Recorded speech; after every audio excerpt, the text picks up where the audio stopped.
So mga tol, bumanat pala ang pambato ng Japan, the monster na Uya Inoue.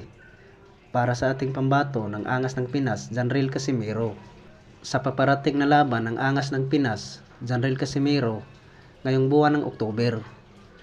Banat kay na Uya Inoue na gusto daw mananalo ang angas ng Pinas sa kanyang kababayan na si Yukinori Ogone.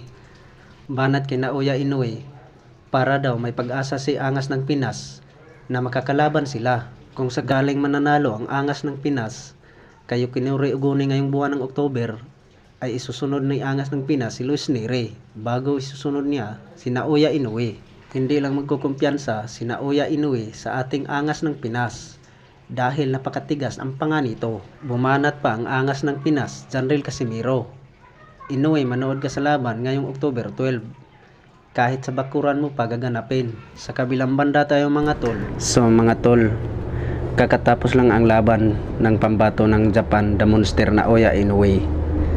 At winasak lang niya ang pambato ng USA ng WBO WBC Super Bantamweight World Champion Stephen Fulton.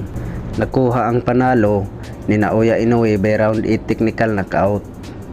At pagkatapos nito mga tol ay isusunod din ang ating pambato ng Unified Champion na si Marlon Tapales. Ikakasana po 100% na po na matutuloy ang laban sa ating pambatong Unified Champion na si Marlon Tapales versus Naoya Inoue ngayong paparating na December. Nagbigay na po ng payo ang ating 4 Division World Champion Nonito Donaire Jr.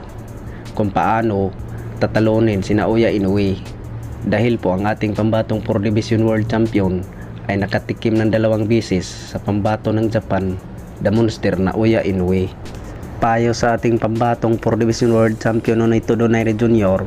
para kay Marlon Tapales ay hindi daw siya makipagsabayan kay Naoya Inoue dahil po ay malakas talaga ang kamao ni Naoya Inoue at kailangan daw ni Marlon Tapales na babantayan ang body shot ni Naoya Inoue dahil po ay makatama yung body shot ni Naoya Inoue talagang mamilipit ka sa sakit.